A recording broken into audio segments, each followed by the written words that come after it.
Officer David Miller moved with a practiced, almost silent grace through the quiet house, a stark contrast to the cacophony of the city streets he patrolled daily.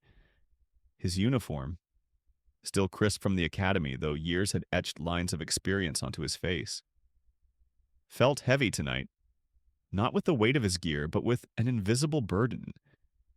In the dim hallway, he paused outside a closed door, his hand hovering, not quite daring to knock.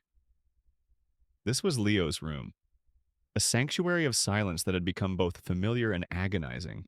5-year-old Leo hadn't uttered a single word in 2 years. Not a mommy, not a daddy, not even a childish giggle or a frustrated cry. The vibrant, endlessly curious toddler who once filled their home with chatter had vanished, replaced by a ghost of his former self. A small boy with haunted eyes in a world locked away behind a wall of profound mutism. David still remembered the exact date, the precise hour. When the silence descended, it was a scar etched not just on their family, but deep within his own soul. Sarah, his wife, sat curled on the living room sofa, a half-read book forgotten on her lap. Her gaze was fixed on the flickering glow of the television, but her eyes held a distant, weary sadness that David knew all too well. He saw it in the morning, reflected in the bathroom mirror. When he shaved, the vibrant woman he married, once full of laughter and boundless energy, was now a portrait of quiet endurance. Each day a new battle fought on the battlefield of hope and despair. They were both holding on. For Leo, for each other. But the strain was palpable. A taut wire stretched to its breaking point. David longed to offer comfort, to bridge the unspoken chasm that had grown between them. But what words could he offer that wouldn't sound hollow? They had tried everything: therapists, specialists, every form of intervention imaginable. Each failed attempt chipped away a little more at their resolve, leaving behind only the cold, hard fact of Leo's silence, his only true confidant, his unwavering partner, wasn't human. It was Ace, his K9 German Shepherd, currently resting in his outdoor kennel, a sentinel of loyalty. When David unclipped Ace's leash after a long shift, he often found himself whispering his deepest fears into the dog's fur, finding solace in the animal's steady, understanding presence. Ace, with his intelligent eyes and calm demeanor, seemed to absorb David's unspoken grief, offering a silent, unwavering strength that David desperately needed. Tonight, the silence in the house felt particularly heavy, pressing down on him, a constant reminder of what they had lost, the bond between Officer David Miller and his K9 partner. Ace wasn't just professional, it was primal, forged in the crucible of countless dangerous situations and the quiet camaraderie of long, lonely patrols. Ace, a magnificent German shepherd with a coat the color of midnight and eyes that held an uncanny depth, was more than a tool in David's law enforcement arsenal. He was a silent confidant, a four-legged therapist, a grounding force in a life increasingly defined by unspoken grief. David often found himself speaking to Ace in hushed tones, detailing the day's frustrations, the lingering guilt over Leo's silence, and the desperate, often irrational hopes he harbored for his son's recovery. He'd scratch behind Ace's ears, feeling the steady thrum of the dog's heartbeat against his palm, a comforting rhythm that somehow quieted the turmoil in his own mind. He didn't deserve this. Ace, David would whisper into the soft fur. Referring to Leo? None of it. And I couldn't stop it. Ace would respond with a soft nudge of his muzzle, a gentle whine, an almost human understanding in his gaze. This vulnerability, this raw honesty, was something David rarely allowed himself with anyone else, not even Sarah, for fear of burdening her further. Their partnership extended beyond the patrol car and the training field. At home, Ace had a designated spot in the yard, a robust kennel meticulously maintained by David, but in the evenings, especially when David was off duty, Ace was often by his side, a silent, watchful shadow. David had often observed Ace's strange, almost reverent behavior around Leo, while Leo was withdrawn from everyone, avoiding eye contact and touch. Ace never pressed. He'd lie patiently a few feet away, his head cocked, observing Leo with an almost philosophical patience. Sometimes, David would catch Leo's gaze lingering on Ace, a flicker of something undefinable in his usually blank eyes. It was never for long, a fleeting moment, gone before David could truly register it. But it was there. Sarah, ever the optimist, would occasionally point out these subtle interactions. Did you see that? David. He almost looked at Ace. Really looked. David, hardened by 2 years of dashed hopes, would nod noncommittally. He likes dogs. Sarah, he always has. But deep down, a tiny ember of curiosity would spark. Ace didn't just like Leo, he understood him in a way no human therapist, no medical professional, no parent, truly could. There was an unspoken language between the boy and the beast, a connection that transcended the limitations of human speech. One evening, David was tossing a squeaky toy for Ace in the living room, trying to burn off some of the dog's boundless energy. Leo was in his usual spot, nestled in a corner of the sofa, drawing intently in a worn notebook. The squeaking stopped, and Ace, panting happily, brought the toy back to David. But instead of dropping it at David's feet, he nudged it gently towards Leo's small, still hand. Leo flinched slightly, his fingers curling away, but he didn't pull back entirely. Ace, sensing the hesitation, simply sat, nose almost touching the toy, his gaze soft, patient. David held his breath, watching for a full minute. Leo looked from the toy to Ace, and back again. Then, almost imperceptibly, his fingers unfurled, reaching out, not for the toy, but for the soft fur of Ace's head. It was the briefest of touches, a mere brush, before Leo withdrew. Returning to his drawing, David felt a lump form in his throat. It was just a touch, barely anything, but it was something.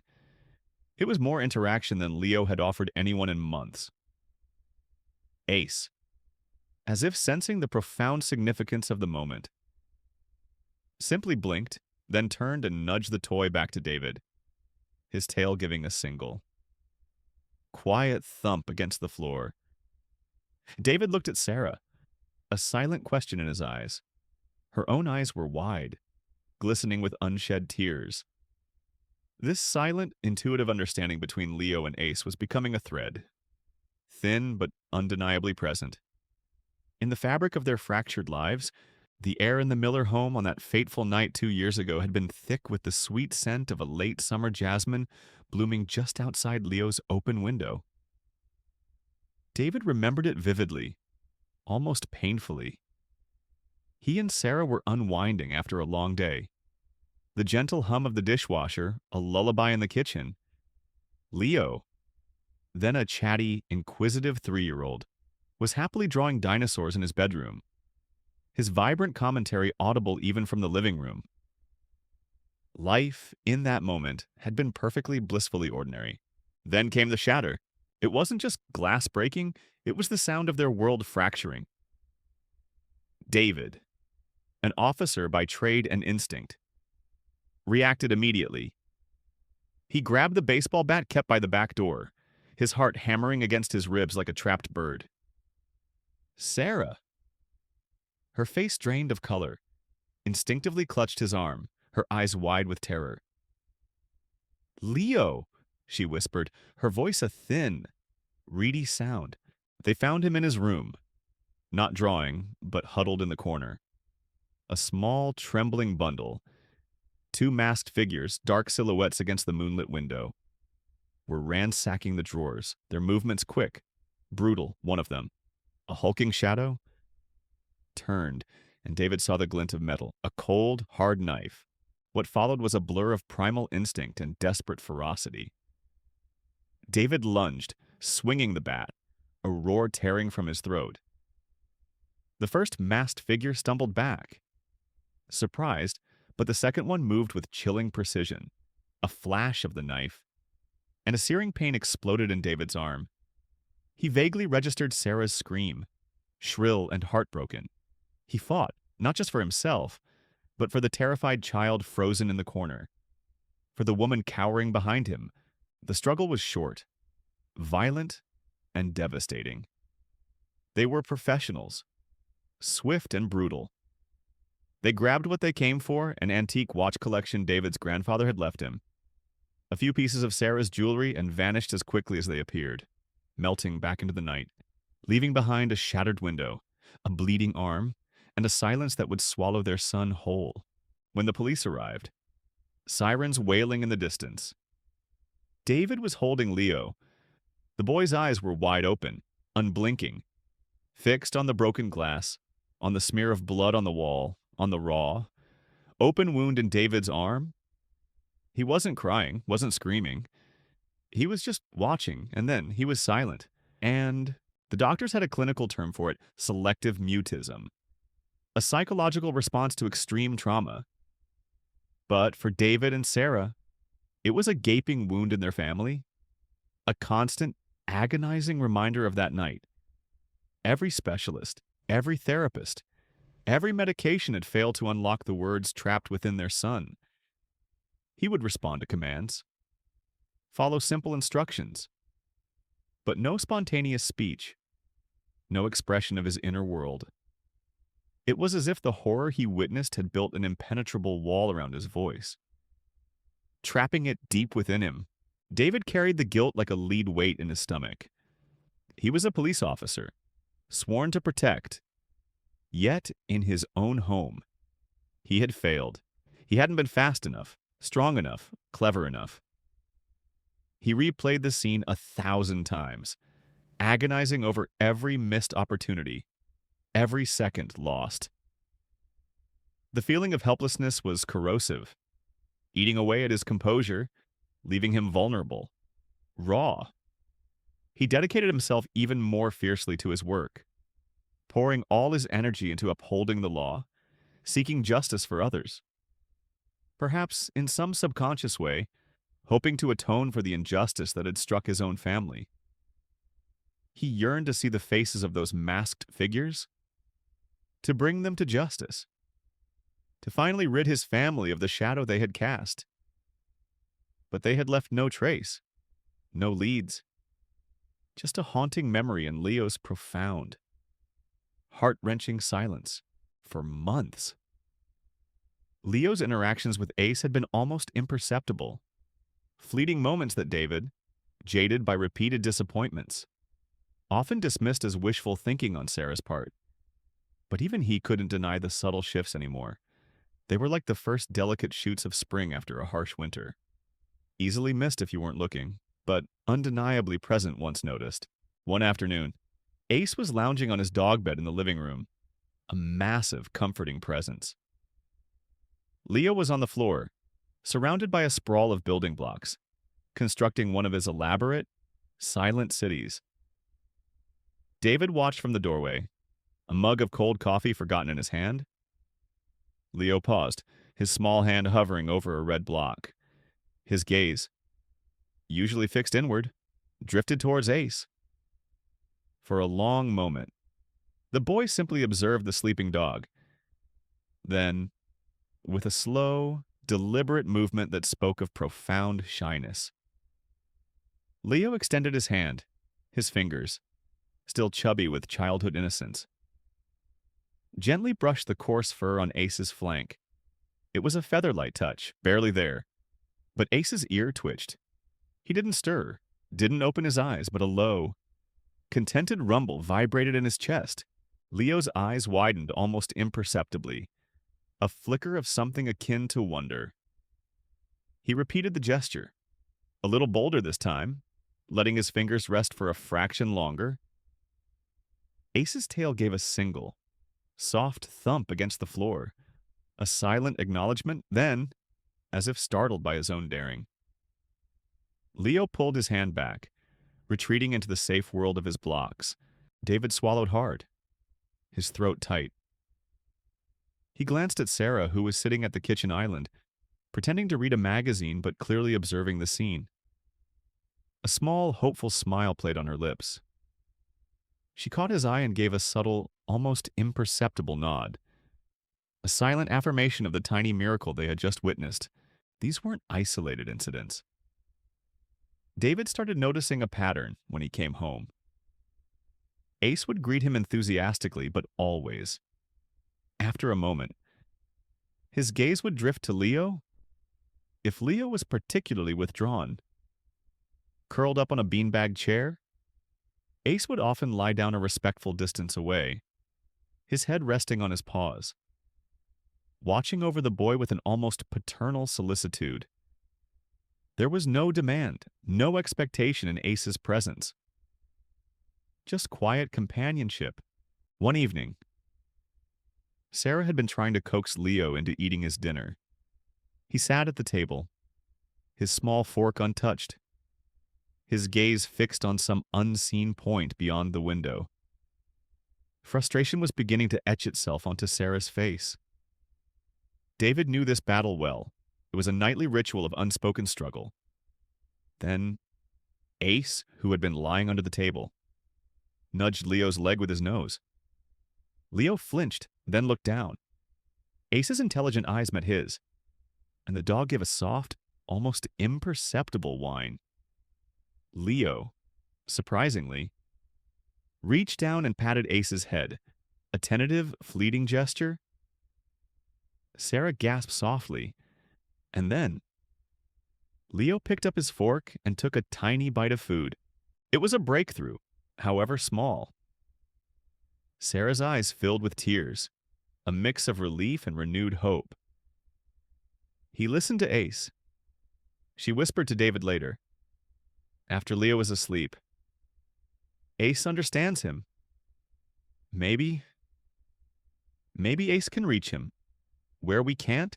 David, ever the pragmatist, tried to temper her optimism. He's a smart dog.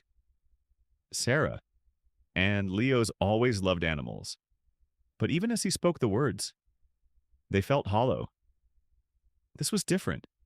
This wasn't just a child's affection for a pet. This was a silent dialogue, a subtle exchange that seemed to bypass the trauma that had locked Leo's voice away. Ace seemed to possess an intuitive understanding of Leo's needs, a gentle patience that no human had been able to replicate.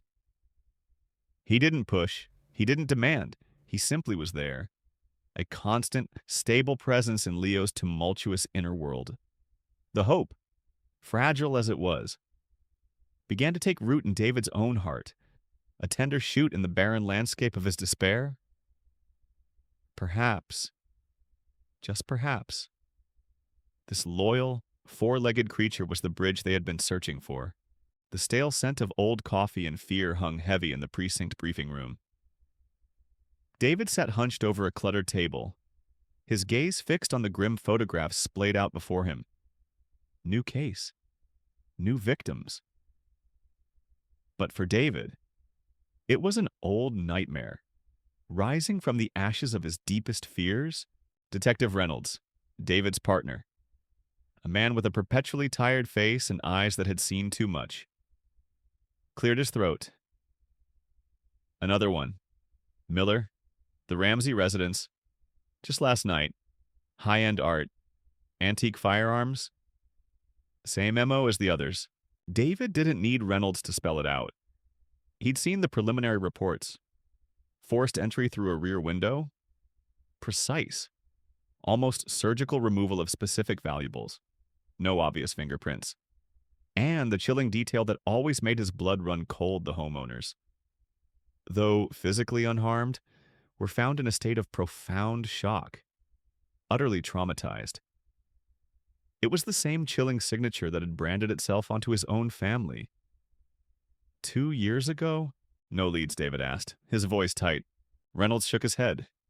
Clean. Too clean. These guys are pros. They scout, they plan, they execute with military precision, almost like a signature, except they don't leave one. But David knew a signature when he saw one. He felt it in his gut, a cold knot of dread tightening with each new incident report. The way the targets were chosen, seemingly at random but always possessing something of unique value. The violence, though not always physical, was psychological, designed to terrorize. This wasn't just burglary, it was an invasion, a violation of sanctity, meant to leave behind not just empty spaces, but shattered lives. He pulled up the digital files of the previous incidents, scrolling through images of ransacked living rooms, splintered door frames, and the blurred faces of victims, their eyes hollow with fear. A shiver ran down his spine. It was eerily similar to the scene he'd walked into that night. The broken window, the scattered possessions, the sense of utter violation. Any connection to the old cases? David pressed, knowing the answer, but needing to hear it. Reynolds sighed. We've cross-referenced. There are similarities to that old string of home invasions from 4 years back, the ones Thorne was linked to before he went inside. The name hit David like a physical blow. Marcus the Viper Thorne, the gang leader David had personally helped to put behind bars. Thorne was a master manipulator, a ghost in the criminal underworld, orchestrating sophisticated heists from the shadows. His methods were brutal, his reach extensive. David had always known Thorne wouldn't stay caged forever, but the thought of him being back, preying on innocent families, filled him with a cold, righteous fury. Thorne was released 6 months ago. Wasn't he? David's voice was low, laced with a dangerous edge. Reynolds nodded, confirming David's worst fear. Paroled early for good behavior. Bullshit. If you ask me, he probably just charmed the board. We've had him under surveillance, but he's been quiet. Until now, it seems the pieces clicked into place. Forming a terrifying picture? Thorne, back on the streets, resuming his reign of terror, and the chilling similarity to Leo's trauma was no longer a coincidence. It was a cruel echo, a dark mirror reflecting David's own unresolved pain, his determination solidified into a grim resolve. This wasn't just another case. This was personal. Catching Thorne wasn't just about upholding the law, it was about finally confronting the specter that had haunted his family for 2 years. It was about finding a measure of justice, not just for the Ramseys and the other victims, but for Leo, for Sarah, for the quiet, shattered world they had been forced to inhabit. He looked at the photographs again, seeing not just crime scenes, but the faces of terrified families. He would stop Thorne, no matter the cost. The name Marcus the Viper? Thorne was a venomous whisper in the hallways of the precinct, a ghost from David's past that had suddenly materialized into a terrifying present. David remembered the man vividly from years ago, not a brute, but a calculating mind, a spider weaving intricate webs of crime. Thorne's charisma was as dangerous as his ruthlessness, capable of inspiring fervent loyalty and paralyzing fear in equal measure. David had been instrumental in putting him behind bars for a series of high-profile art heists. But even then, he'd known it was a temporary victory. Predators like Thorne rarely stayed caged. Now, with the new wave of home invasions bearing his unmistakable, chilling hallmark, David felt a cold certainty settle in his bones. Thorne was back, and this felt personal, like a twisted game.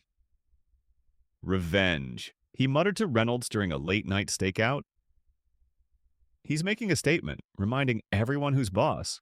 Reynolds, ever the pragmatist, just grunted, eyes scanning the dark street. Could be Miller, or maybe he just picked up where he left off. He likes shiny things. But David knew it was more than just greed. The sheer terror inflicted on the victims, the psychological warfare. It was Thorne's signature, and the precise, almost minimalist nature of the attack spoke of a chilling efficiency. Thorne didn't leave a mess. He left a void. Their investigation began to focus on Thorne's known associates, old haunts, and even his new parole officer. It was like trying to catch smoke. Thorne had vanished into the cracks of society, leaving only whispers in his wake, his former crew members. If they weren't still locked up, were either dead or too terrified to speak. This was where Ace became indispensable. While human informants clammed up, Ace followed scents. David took Ace to each new crime scene, letting the K-9's sensitive nose work. At the Ramsey residence, Ace sniffed around the broken window frame, then picked up a faint trail, leading them to a discarded cigarette butt beneath a rosebush. Forensic analysis later revealed rare, high-end tobacco, consistent with Thorne's known habits. A small piece, but a piece nonetheless. Later, Ace led them down a winding alley behind a seemingly abandoned warehouse, sniffing intently at a discarded, oil-stained glove. Inside, they found traces of a specialized lubricant used for disarming complex alarm systems. It wasn't definitive proof, but it was another breadcrumb leading them closer to the Viper's lair. Meanwhile, at home, the fragile connection between Leo and Ace continued to deepen in ways that both surprised and humbled David. After a particularly grueling day of following cold leads, David would return home. Exhausted and frustrated, he'd often find Leo on the floor, gently stroking Ace's fur as the dog lay patiently beside him. Leo still wasn't speaking, but his eyes held a softness, a quiet contentment when he was with Ace that David rarely saw otherwise. One evening, David was reviewing case files at the kitchen table. The grim photos of the latest crime scene spread out. Ace was lying at his feet.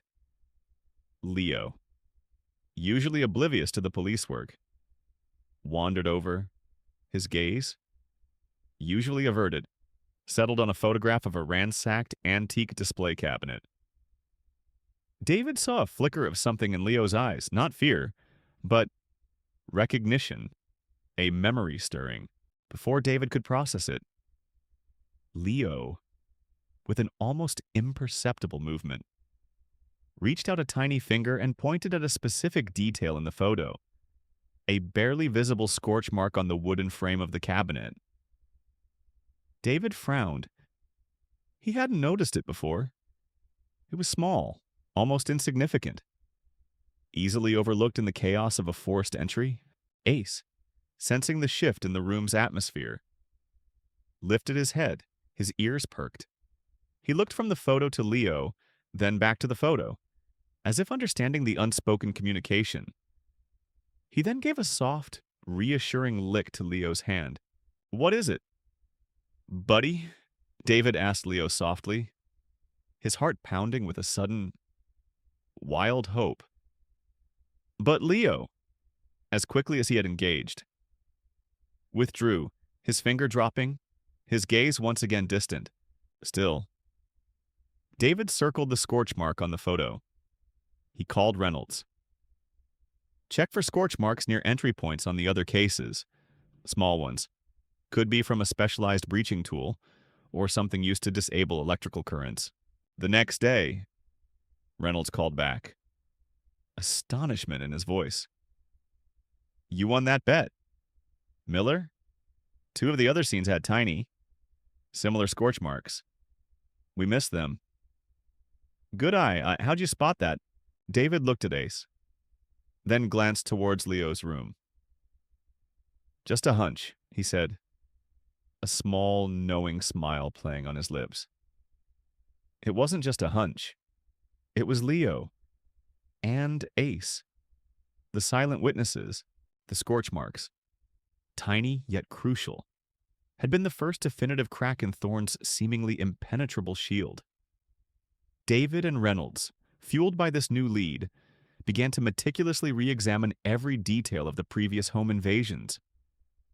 They were dealing with a ghost, a master of misdirection, but now they had a thread, however thin, to pull. "He's using a specialized breaching tool." Reynolds confirmed, poring over magnified images of the scorch marks. Something that uses high heat, minimal noise, custom made. Probably, that points to a limited circle. Somebody with connections. Their focus narrowed to Thorne's old contacts. The engineers and fabricators who once supplied his illicit operations. Most were either dead, in prison, or had gone completely off the grid. But one name kept resurfacing in their intelligence reports: Silas the Machinist Finch. A reclusive but brilliant fabricator known for his bespoke tools and a deep, unsettling loyalty to Thorne. Finch had disappeared years ago, presumed dead, but whispers had begun to circulate about his reappearance. Finch, David murmured, remembering the name from old case files. If anyone could build a silent breaching tool, it's him. He's a ghost, even more so than Thorne. Tracking Finch was even harder than tracking Thorne. He operated entirely in cash, left no digital footprint, and had a network of safe houses that would make a spy envious. But Ace, with his unparalleled olfactory senses, proved to be their secret weapon. David brought Ace to old, derelict warehouses on the outskirts of the city, places where Finch was rumored to have had workshops. Ace would sniff intently, his nose a divining rod, occasionally picking up the faint, lingering scent of specific chemicals and metallic dust that only Finch's unique fabrication process would produce.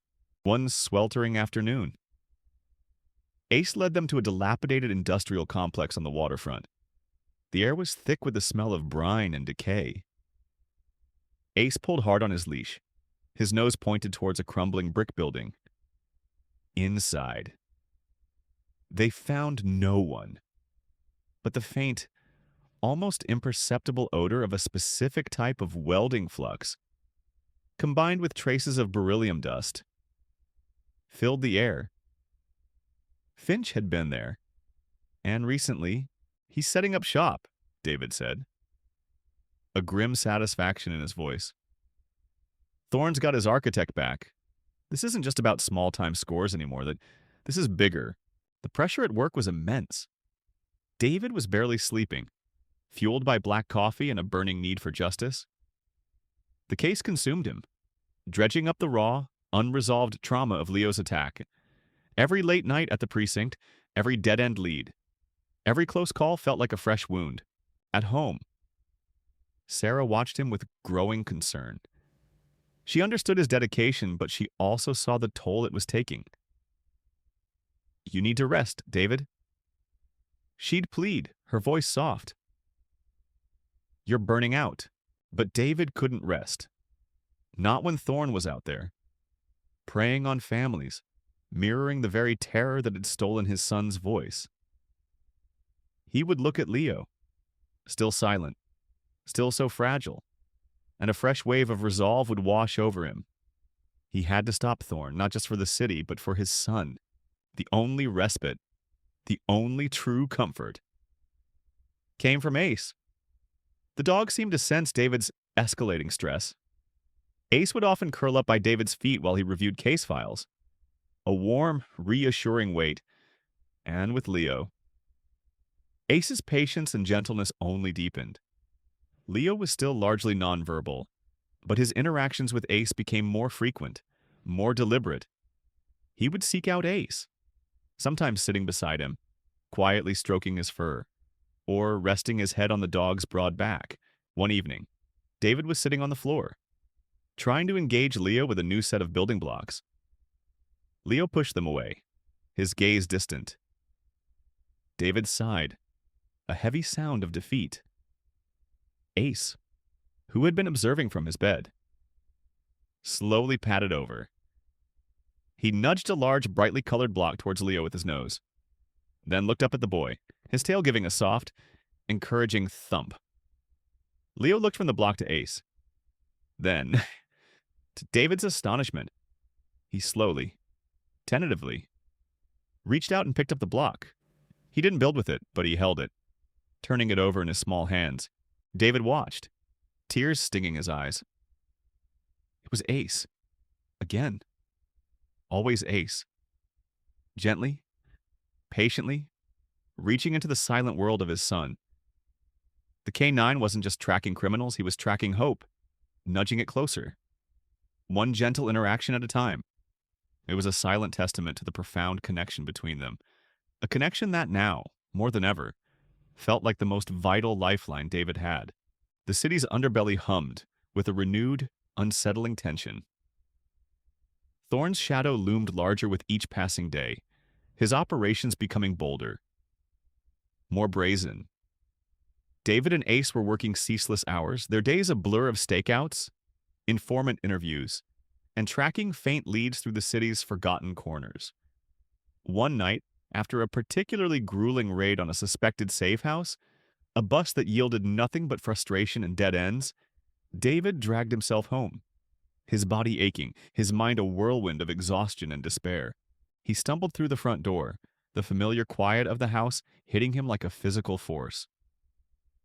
Sarah was already asleep, the dim glow of a nightlight spilling from Leo's room. David moved to the kitchen, seeking the cold comfort of a glass of water.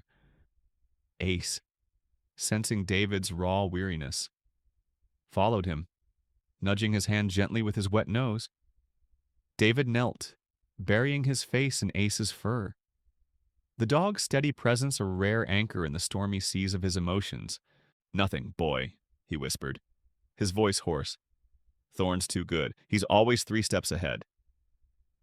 Ace whined softly, licking David's cheek. A silent reassurance. Just then, a small sound, almost imperceptible, drifted from Leo's bedroom. David froze. It wasn't a cry, not a whimper, but something softer, a low, guttural murmur. It was unlike any sound Leo had made in 2 years. He and Sarah had grown accustomed to the profound, absolute silence that surrounded their son. This was new. David pushed himself up, his heart suddenly hammering, all fatigue forgotten. He crept towards Leo's room, Ace silently padding beside him. The door was ajar, a sliver of light illuminating the room. Leo was sitting up in his bed, clutching a worn teddy bear. His eyes, usually blank, were wide, fixed on Ace.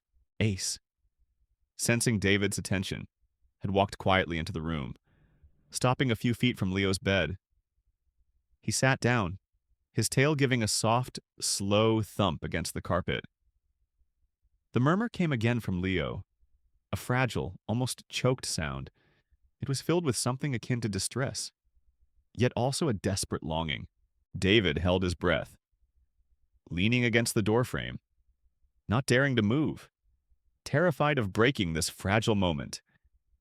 Sarah, roused by the unfamiliar sounds, appeared behind him, her face pale with a mixture of sleepiness and dawning alarm.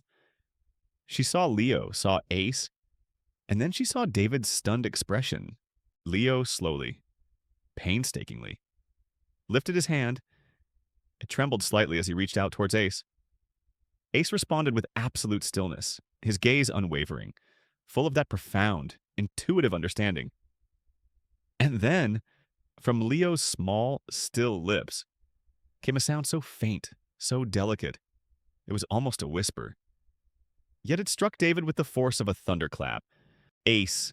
It was distorted, barely audible, little more than a breath of sound, but it was a word.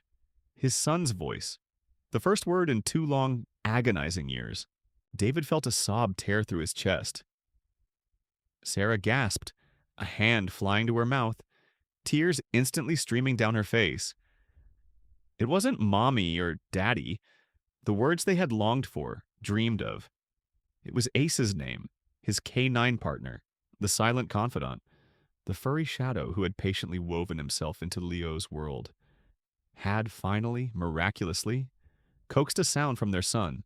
Leo repeated it, a little clearer this time, infused with a raw, nascent emotion. Ace, you? Okay. David stumbled into the room, falling to his knees beside Ace. He wrapped an arm around the dog, then reached out, his hand shaking, and gently touched Leo's cheek. The boy didn't pull away. His eyes, though still tearful, held a spark of connection David hadn't seen in forever. He spoke. "Sarah," David choked out, tears blurring his vision. He spoke. He asked if Ace was okay. The realization hit him with overwhelming force. Leo had been watching him, sensing his distress about the raid, about Thorn, about the dangers he faced, and in his concern for Ace, the one creature who understood his silent world. Leo had found his voice. The moment was a maelstrom of raw emotion, profound relief, overwhelming gratitude, and a crushing realization of the depth of Ace's unique bond with their son. David looked at Ace, then at Leo, then back at his wife, whose face was illuminated by tears and the radiant glow of pure, unadulterated hope. This was it. This was the breakthrough, and it was all thanks to Ace. The fragile sound of Leo's voice, a single word whispered for Ace, had rewired something fundamental in David. Hope. Once a flickering ember, now burned with a fierce, protective flame. It confirmed what his heart had suspected. Ace wasn't just a partner, he was a lifeline. Not just for David, but for his son. This newfound clarity fueled David's determination, sharpening his focus on the hunt for Marcus Thorn. Now, the stakes felt even higher. The next few days at the precinct were a whirlwind. The intelligence flowing in was grim, but concrete. Thorn wasn't just back, he was escalating. His crew, now armed with Silas Finch's bespoke breaching tools, was targeting higher-value assets. The police chief called a special task force meeting. Grim-faced, the tension in the room palpable. "This isn't about small-time scores anymore," Chief Davies announced, tapping a pointer against a map dotted with red markers. "Thorn's hitting major private collections. We believe his ultimate target is the Kincaid estate." The name sent a chill down David's spine. The Kincaid estate. It wasn't just a mansion, it was a fortress, owned by billionaire tech mogul and notorious recluse Arthur Kincaid. The estate was rumored to house an unparalleled collection of rare artifacts and cutting-edge security. Breaking into Kincaid's vault would be a legendary score, a statement of utter dominance in the criminal underworld, and David knew Thorn, the Viper, loved to make statements. "Kincaid's security is airtight," Detective Reynolds mused. "Military grade, state-of-the-art. No one gets in or out without authorization. Even the air currents are monitored." "Exactly why Thorn will target it," David interjected, his voice low. "He thrives on impossible challenges. He wants to prove he's untouchable, that he can breach anything. This isn't just about the money, though that's a bonus. It's about his reputation, about striking fear." David thought about the traumatic silence that had gripped Leo for 2 years, and a cold fury settled over him. Thorn had inflicted that kind of fear. The task force went into overdrive. They studied Kincaid's blueprints, analyzed surveillance patterns, and even consulted with security experts. Every possible entry point, every potential weakness was scrutinized. Thorn was methodical, patient, and utterly ruthless. He would have spent months, perhaps even years, planning this. David couldn't shake the chilling echo of his own family's home invasion. The same meticulous planning, the same swift, brutal efficiency, the same psychological terror inflicted on the victims. He knew, with a certainty that gnawed at his gut, that Thorn was escalating towards a grand finale, a showstopper that would cement his legend. And if they didn't stop him, more families would be left shattered, their sense of safety irrevocably destroyed. He spent less time at home, the demands of the case consuming him. Sarah worried, her calls sometimes going unanswered for hours as David and Ace worked through the night, chasing whispers, running down the leads that often evaporated into thin air. He knew he was pushing himself to the limit, but he couldn't stop. He pictured Leo's face, the fragility in his eyes, the agonizing silence. And then, the tiny, miraculous sound of his voice. Speaking Ace's name, that single sound became his mantra, his driving force. We need to anticipate his moves. David told Reynolds one night, hunched over a map of the Kincaid estate. He's probably found a blind spot, a weakness no one else has. We have to think like Thorne. He recalled the subtle scorch marks, the unique chemical traces Ace had picked up. Finch was definitely involved. They put out an APB on Finch, circulated his old mugshots, but the man was a ghost, leaving no trail. The final piece of the puzzle came from an unlikely source, a low-level informant. Terrified but desperate for a plea deal, who had overheard whispers in the criminal underworld? Thorne wasn't just planning to steal, he was planning a spectacle. A live feed, encrypted and exclusive, would be transmitted to a select group of high-rolling buyers, showcasing Thorne's unbreachable skills. This wasn't just a heist, it was a performance. A demonstration of power designed to send a chilling message. David felt a cold dread wash over him. Thorne wasn't just a criminal, he was a showman, a sadist who reveled in terror. This confirmed his worst fears. The stakes were astronomical if Thorne pulled this off. It wouldn't just be a huge financial loss, it would be a devastating blow to public confidence and a chilling victory for pure evil. David knew he had to stop him. For Leo. For everyone who had suffered under Thorne's shadow. The night air crackled with anticipation. A cold, biting wind whipping through the manicured grounds of the Kincaid estate. David. Ace is solid. Reassuring weight beside him. Moved through the shadows with the tactical team, each officer a phantom in the moonlit darkness. Their mission to intercept Marcus, the Viper, Thorne, and his crew? The Kincaid mansion loomed ahead, a fortress of stone and steel, its myriad security lights casting stark. Shifting patterns across the lawn, entry team in position, west perimeter clear. Came Reynolds's terse whisper over the comms. David took a deep breath, the metallic tang of adrenaline sharp in his mouth. He thought of Leo, the fragile sound of his voice speaking Ace's name, and a fierce resolve hardened his jaw. Thorne, however, was always one step ahead. As the team meticulously approached the mansion's blind spots, the silence was abruptly shattered, not by an alarm, but by a series of precisely timed, muffled explosions. They weren't destructive, but strategic. Designed to disable specific sections of Kincaid's elaborate security grid. The lights flickered, some dying completely, plunging parts of the estate into an even deeper gloom. "He's in," David hissed, adrenaline surging. He hit the power conduits. Thorne knew our plan. A disembodied voice, smooth and chillingly calm, suddenly echoed through the comms, overriding their secure channel. It was Thorne. "Welcome, officers. Did you truly think I wouldn't anticipate your arrival? This isn't just a heist. Detective Miller, it's a demonstration. And you, my old friend, are merely part of the show." A cold dread seized David. Thorne had known. He'd expected them. This wasn't an interception. It was a trap. Suddenly, floodlights erupted, blindingly bright.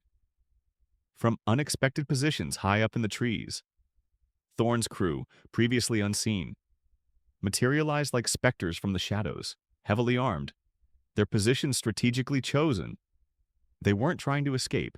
They were ready for a fight. "Ambush!" Reynolds yelled. As the first shots rang out, chaos erupted. The tranquil estate grounds transformed into a war zone. Return fire erupted from David's team, muzzle flashes illuminating the chaos. David ducked behind a thick oak tree, pulling Ace close. Ace, ever vigilant, barked once. A deep, resonant warning straining against his leash, against Thorne's voice, now tinged with a predatory amusement, continued to taunt them over the comms. "You see, Miller, a viper always knows when it's being hunted. And I've been waiting for you." David saw a figure emerge from the mansion's main entrance. Not a crew member, but Marcus Thorne himself.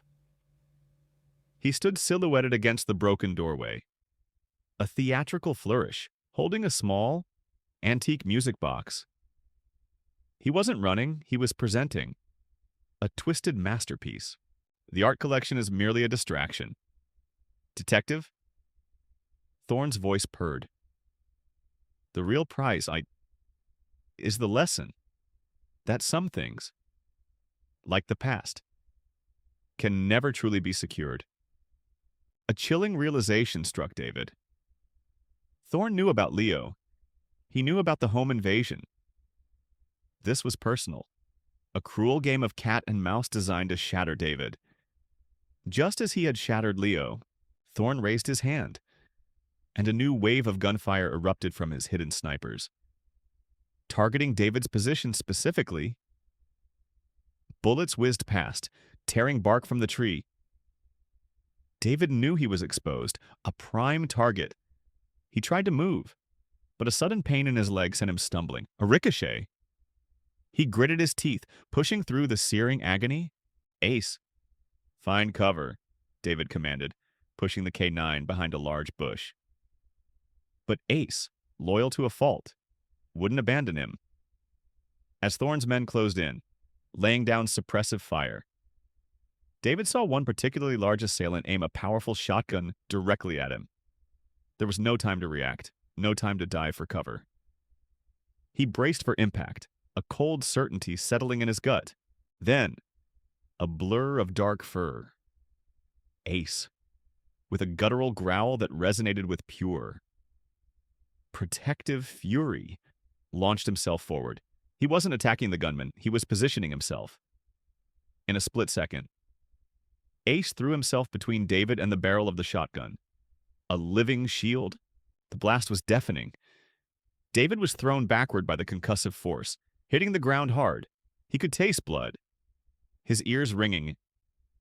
When his vision cleared, he saw Ace, lying motionless on the ground, a dark, spreading stain blooming on his midnight coat. The shotgun, meant for him, had found its mark in his loyal partner. Ace! David screamed. A raw, primal sound ripped from his very soul. He crawled towards the K9, his injured leg screaming in protest, ignoring the ongoing firefight, ignoring the shouts of his team. He reached Ace, his hands trembling as he cradled the heavy, limp body. The dog's breath was shallow, ragged, a faint whimper escaping his throat. Thorne's triumphant laughter echoed over the comms, cold and mocking. A loyal dog, a touching sacrifice. Miller, but some battles, like the past, are meant to be lost. But David didn't hear him. He was only aware of Ace's fading warmth. The devastating reality of his partner's ultimate selfless act. His world had shattered. Again, the world narrowed to a single. Agonizing point Ace. David barely registered the continued gunfire, the shouts of his team, or the frantic efforts of Reynolds and other officers to secure the Kincaid estate and apprehend Thorne's remaining crew. His universe had imploded, leaving only the crushing weight of his partner's limp body in his arms. Ace, stay with me. David's voice was a raw, guttural plea, unlike anything his colleagues had ever heard from the stoic officer. He pressed his hand against the dark, spreading stain on Ace's side, futilely trying to staunch the flow. The dog's breath came in ragged, shallow gasps, a faint whimper escaping with each agonizing exhalation. Ace's intelligent eyes, usually so full of life and purpose, were now glazed over with pain and a terrible, fading light. He remembered holding Leo that night, 2 years ago, the boy's small body trembling, silent. Now, it was Ace, taking a blow meant for him, sacrificing everything. The weight of that sacrifice, the sheer, boundless loyalty, tore at David's already frayed composure. Tears, hot and uncontrollable, streamed down his face, mixing with the grime and sweat from the fight. Medic, I need a medic over here. Now, Reynolds' voice cut through the haze of David's despair. Sharp with urgency, officers swarmed, apprehending Thorne's last defiant henchman. Thorne himself, caught off guard by Ace's sudden, heroic intervention and the subsequent surge of David's team, was subdued and handcuffed. His mocking laughter finally silenced. But David didn't look at him. His focus was entirely on Ace, a young paramedic, face grim, knelt beside David.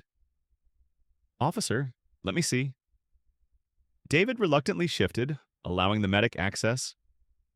The medic's movements were swift, professional, but his expression offered no comfort. "He's lost a lot of blood." The shotgun blast, it hit major organs. "He saved my life," David whispered, stroking Ace's head.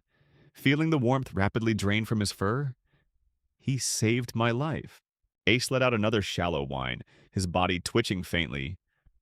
Then, with an immense effort, he lifted his head barely an inch, his eyes locking onto David's.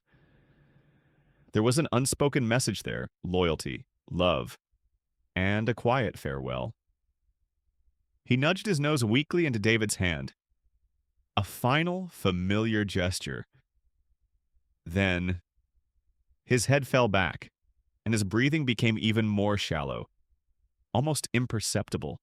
"We need to transport him now," the medic urged.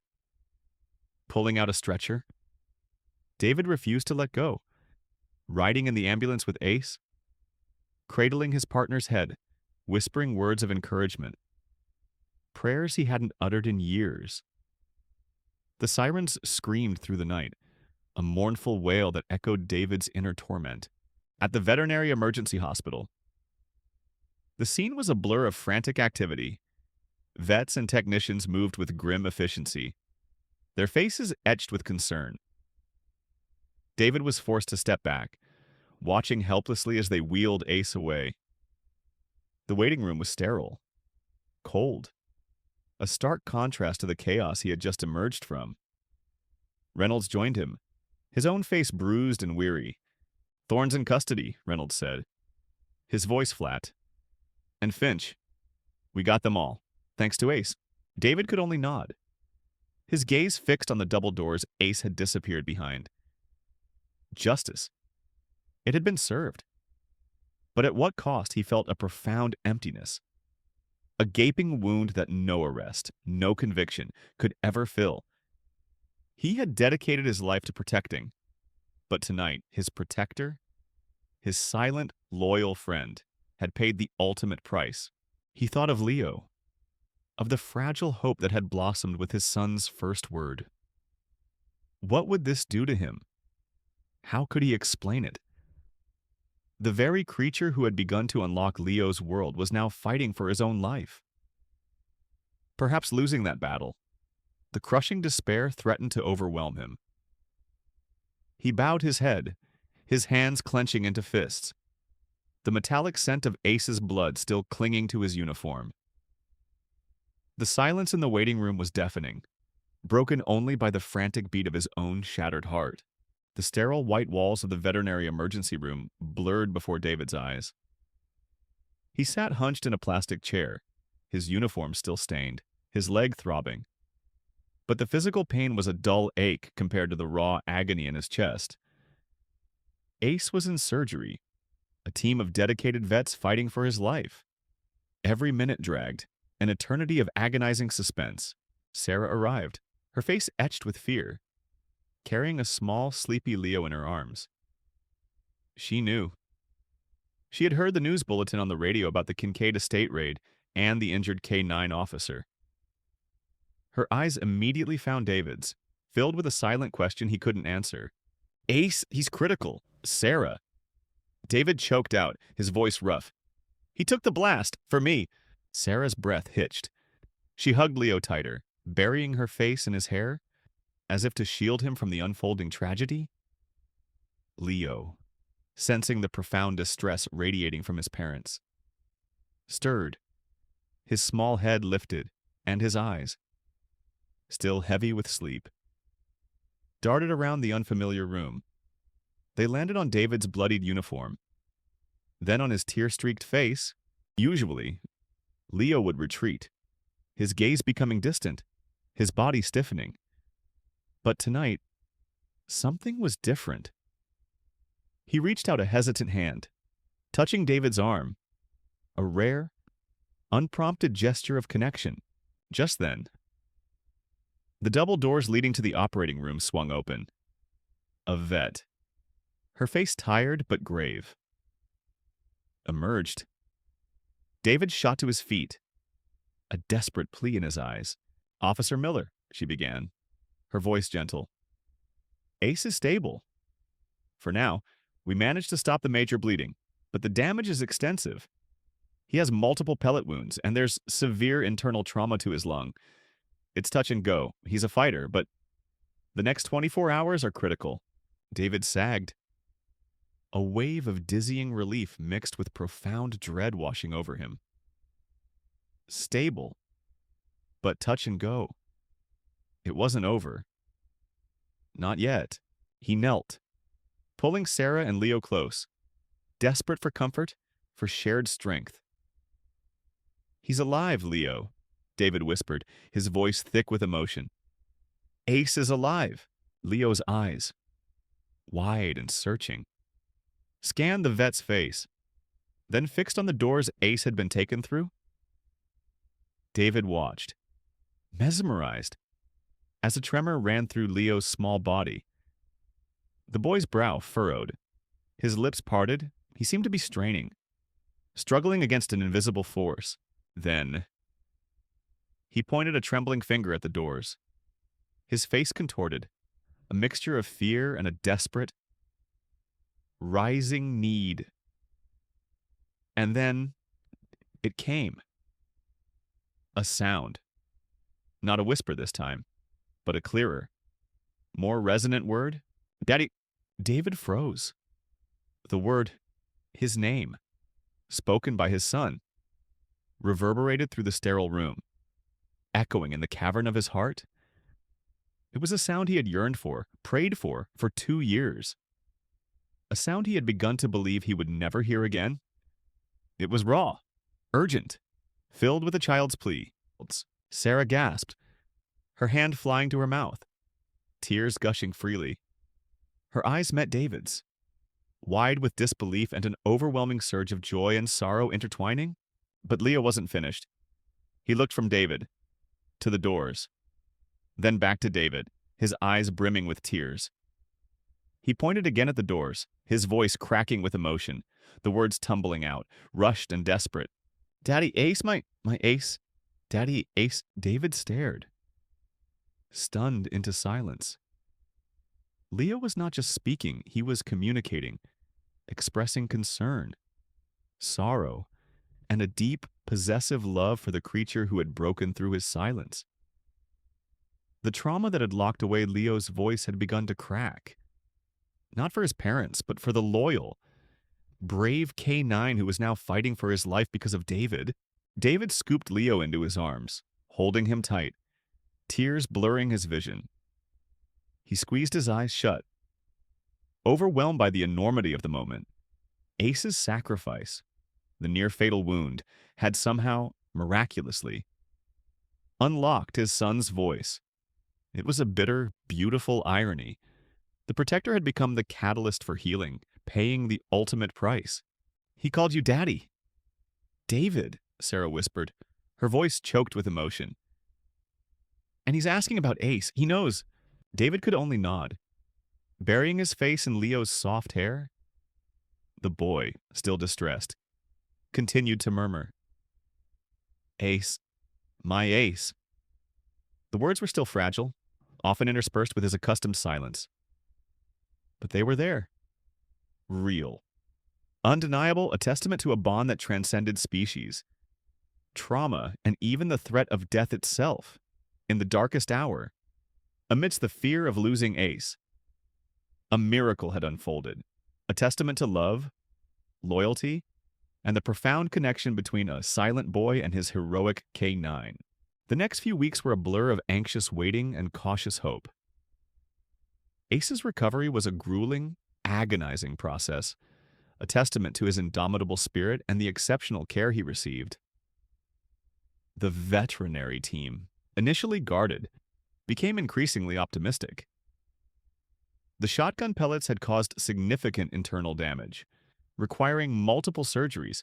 But Ace, true to his K9 training, fought with every ounce of his being. David and Sarah spent every spare moment at the hospital, watching over him, David often whispering words of encouragement, Sarah gently stroking the dog's head. Leo, miraculously, continued to make progress. His initial daddy and Ace had opened a tiny floodgate while he wasn't speaking in full sentences. Words slowly began to emerge. Hesitant questions about Ace, simple requests, observations about his world. His eyes, once so vacant, now held a spark of renewed curiosity. The bond with Ace was undeniable. It was as if Ace's near-fatal sacrifice had somehow broken through the wall of trauma, allowing Leo's voice to finally escape. News of Ace's heroism and Leo's miraculous breakthrough spread quickly through the department, and then the city, the community, already shaken by Thorne's reign of terror, rallied around the Miller family. Cards, flowers, and even donations poured into the veterinary hospital, a collective outpouring of gratitude and support for the brave K9. Meanwhile, justice, swift and uncompromising, was being served. Marcus the Viper Thorne and his entire crew, including Silas the machinist Finch, were thoroughly apprehended during the chaotic aftermath of the Kincaid estate raid. The mountain of evidence, bolstered by David's meticulous investigation and Ace's critical leads, was overwhelming. The police chief personally ensured that no stone was left unturned in building a watertight case. Thorne, arrogant to the end, tried to play mind games during interrogation, sneering about his masterpiece and the fear he instilled. But David, now filled with a quiet strength born from Ace's heroism and Leo's progress, simply looked at him with an icy resolve. "Your game is over, Thorne," David stated, his voice devoid of emotion. "You underestimated loyalty. You underestimated hope. The trials that followed were lengthy but decisive. Thorne, Finch, and their accomplices were convicted on multiple counts of armed robbery, home invasion, assault, and conspiracy. The evidence was irrefutable, and their reign of terror was officially brought to an end. Marcus Thorne, the man who had reveled in psychological torment, was sentenced to a life behind bars, ensuring he would never again cast his dark shadow over innocent families. His theatrical performance had ultimately led to his downfall, and the justice served was a resounding victory for the community. For David, seeing Thorne behind bars, knowing he could no longer harm anyone, brought a profound sense of closure. The guilt he had carried for 2 years, the feeling of failing to protect his family, began to lift. Ace's sacrifice, though harrowing, had not been in vain. It had brought Thorne to justice, and it had, against all odds, brought back his son one afternoon. David sat beside Ace's kennel at the vet hospital, stroking the dog's head. Ace was still weak, his side bandaged, but his eyes were bright, and his tail gave a weak but definite thump against the floor. Leo, allowed a supervised visit, tentatively reached out and stroked Ace's fur. "Ace, good boy," Leo murmured, his voice still soft but clear. He then looked at David. "Daddy, Ace home." A wave of emotion washed over David. He nodded, a genuine smile finally breaking through the weariness on his face. "Yes, buddy. Soon, Ace will be home." The silence that had once defined their lives was slowly, beautifully, giving way to the gentle murmur of hope. Healing and the unbreakable bond forged in adversity, months melted into a tapestry of healing and new beginnings. Ace's recovery, though slow, was remarkable. He bore the scars of his heroism a limp in his hind leg, a slight breathlessness, but his spirit remained unbroken, his loyalty as fierce as ever. He could no longer perform active duty as a K9 officer, a fact that initially saddened David. Yet, a new purpose had emerged for the brave German Shepherd, one born directly from his extraordinary bond with Leo, the department. Recognizing Ace's unique temperament and his profound impact on Leo, granted him an honorable medical retirement with the help of a specialized trainer. Ace was retrained as a certified therapy dog, specializing in children who had experienced trauma and struggled with communication. His gentle patience and intuitive understanding, which had so miraculously reached Leo, now became a beacon of hope for other silent children.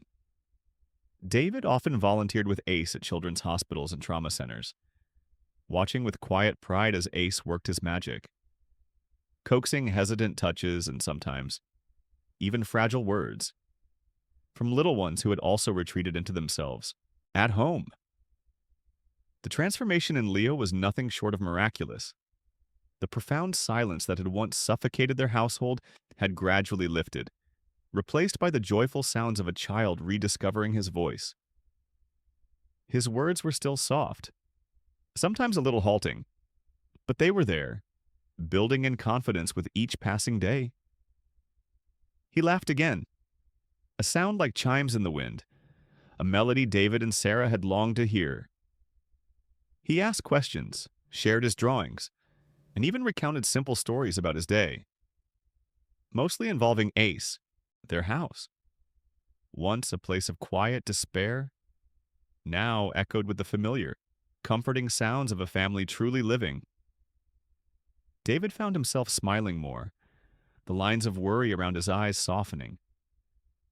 Sarah bloomed, her laughter returning, her spirit rekindled by the sight of their son thriving, the shared ordeal, the near loss of Ace. And Leo's subsequent breakthrough had forged their family into an unbreakable unit, stronger and more appreciative of every precious moment. The community continued to embrace them.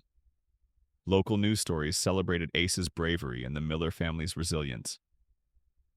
People they didn't even know would stop David on the street, offering words of encouragement or simply a grateful nod. The Kincaid estate incident, once a symbol of fear, was now widely seen as a turning point. A victory for justice and the triumph of good, Thorne and Finch's incarceration brought a definitive end to their reign of terror.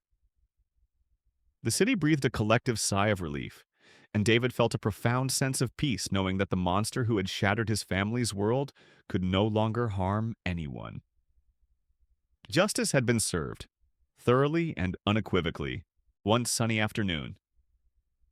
David watched Leo and Ace playing in the backyard.